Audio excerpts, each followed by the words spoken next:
Hello friends, welcome to my YouTube channel. In the video வந்து பார்த்தீங்கன்னாக்கா TNEA 2020 last year cut off mark பார்க்கலாம். அதுவும் ஒரு குறிப்பிட்ட காலேஜை செலக்ட் பண்ணி அந்த காலேஜஸில் என்னென்ன டிபார்ட்மெண்ட் இருக்குது, என்னென்ன டிபார்ட்மெண்ட்டுக்கு எந்தெந்த கம்யூனிட்டிக்கு எவ்வளோ கட் ஆஃப் மார்க் வந்து க்ளோசிங் ஆயிருக்குன்னு சொல்லிட்டு பார்க்கலாம். இது வந்து மிகவும் யூஸ்ஃபுல்லாக இருக்கும். வாங்க வீடியோக்குள்ளே போகலாம். இப்போ வந்து பார்த்தீங்கன்னா நான் செலக்ட் பண்ணிக்கிற காலேஜஸ் வந்து பார்த்தீங்கன்னாக்கா 1115 காலேஜோட கோட் 1115. காலேஜோட ஃபுல் நேம் பார்த்தீங்கன்னாக்கா ஸ்ரீராம் இன்ஜினியரிங் காலேஜ், பெருமாள் பட்டு, வேப்பம்பட்டு, திருவள்ளூர் டிஸ்ட்ரிக்டில் இருக்குது. ஆர்எஸ் அதோட ரயில்வே ஸ்டேஷன் வேப்பம்பட்டு பக்கத்தில் இருக்குது போல். அது இந்த காலேஜில் என்னென்ன டிபார்ட்மெண்ட் இருக்குன்னு வந்து பார்த்தீங்கன்னாக்கா மெயினாக நம்மளுக்கு mechanical engineering, electronics and communication engineering, electrical and electronics engineering, computer science and engineering, artificial intelligent and data science.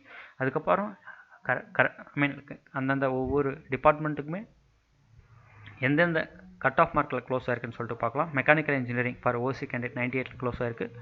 Electronics and communication engineering 84 close ஆயிருக்கு. Electrical and electronics engineering 81 close ஆயிருக்கு. கம்ப்யூட்டர் சயின்ஸ் அண்ட் இன்ஜினியரிங்கில் 100 close ஆயிருக்கு. Artificial intelligence and data சயின்ஸில் 83 close ஆயிருக்கு. ஓகேங்களா? Thank you so much for வாட்சிங் this video.